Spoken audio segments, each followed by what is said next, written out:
Hey everybody, it's Matt with Mac's Video, and today we are doing a manga review.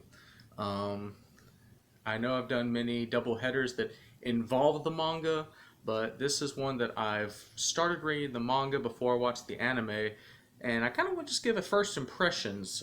So this is actually a first impressions video of what I think of the manga Monster Musume. I think that's how you say it, Musume. Anywho, uh, I say this is it's a fun little manga. I read the first issue, the first volume, I guess you'd say. Story and art is by Akayato, Okayato, Okada. But so heard some fun things about it. It kind of, it's a harem anime but with monsters, so should be interesting to say the least. Um, yeah, so found it on Amazon. I think the first volume was $6, so figure why not?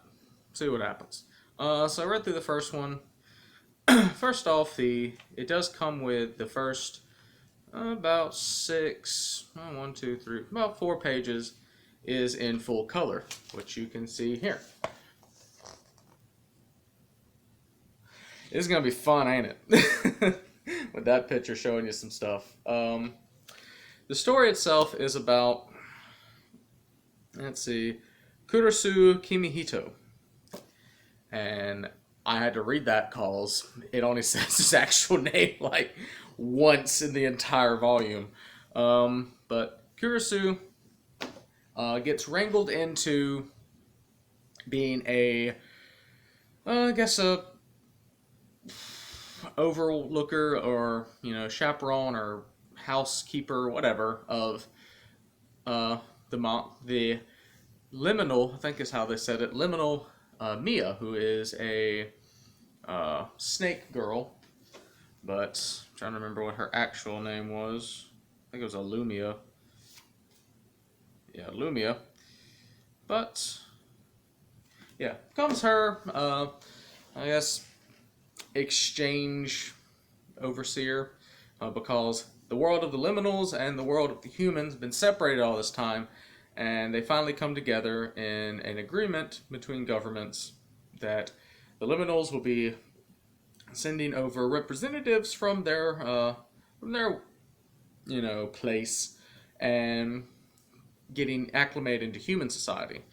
That being said, they have to be looked over by a human caregiver or caretaker or whatever you want to call it, and they can't go anywhere without the human with them, sort of like a temporary exchange of hostages, it seems like. But so he gets Mia, who is the Lamia, that's it. I had to think fairy tale for a second. Lamia. And she falls in love with him, of course. That's how this works.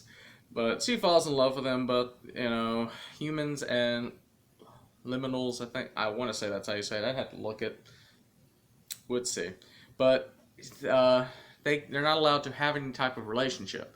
That hasn't been put into effect yet. That's later on in the time, I guess. But so the first couple chapters are about the two of them having some fun times, and he takes her out on the town on a date, and they have a good time, and then some people start harassing her because, racism's everywhere anyway, so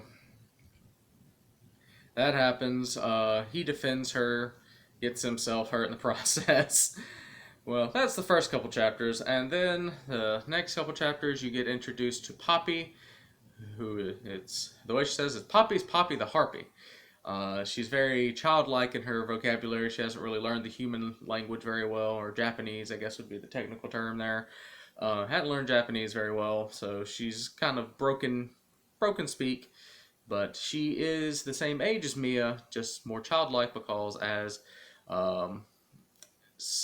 Agent Smith, who is their agent from the government to make sure that everything's going well, says their harpies are built smaller so they can fly easier. So that's why she's a bit smaller build.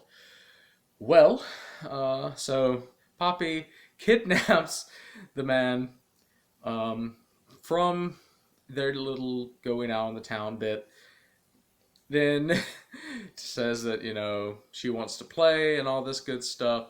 Well, it turns out that Poppy then becomes another house guest of I'm telling you, I'm never gonna remember that name, Kurisu. And the reason I can't remember his calls, every single one of these monsters calls him something different. Mia calls him Darling, Poppy calls him Boss. So I don't I don't know.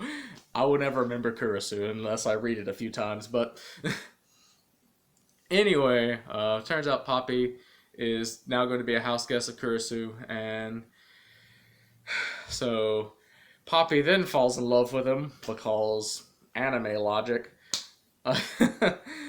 And they have some fun times between the two of them. Between Mia thinking, "Oh, she's just a kid. I have nothing to worry about," and then Agent Smith, telling her, "Oh no, she's the same age as you. She just can't speak as well and is a bit smaller frame, but she's the same age as you." And at this point, Kurisu is giving Poppy a bath, and she pops in and goes ballistic about it. Then you get another monster creature in the next chapter, who is Centauria, who is a centaur, and she literally mows the man over walking down the street. It's fantastic. So we shall see where that goes, which in the next, I think, chapter or so, she kidnaps Kurisu, essentially, throws him on her back, and they go after a purse snatcher that stole Centauria's purse. So they do that. Again, Kurisu gets hurt in the process. And then Agent Smith's like, "Oh, guess what? Centauri is now another house guest of yours." This man's just racking them up. Unfortunate. But, so, okay, he has Mia, Poppy, and Centauria. And he learns that Centauria, since he rode on her back, he is now her master according to the laws of the centaur. And I think she shortens her name to Syria. She's like, "The people that know me call me Syria," so there you go. Well, so 3 of them are in the house together, and that's essentially where the volume leaves off. Yeah. Oh, I forgot. The end of the volume ends with Agent Smith telling Kurisu that he has to marry one of them.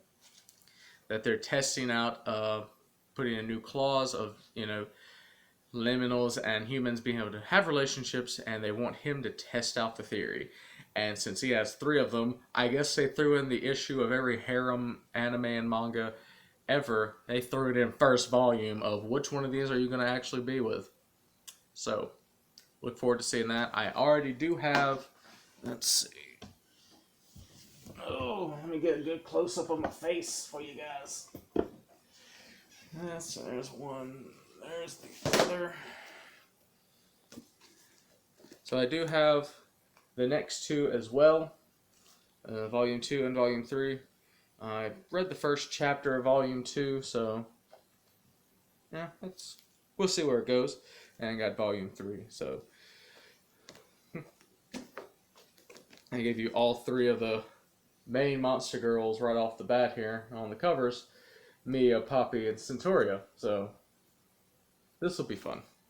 So it seems like a fun little manga that I should have a blast reading through.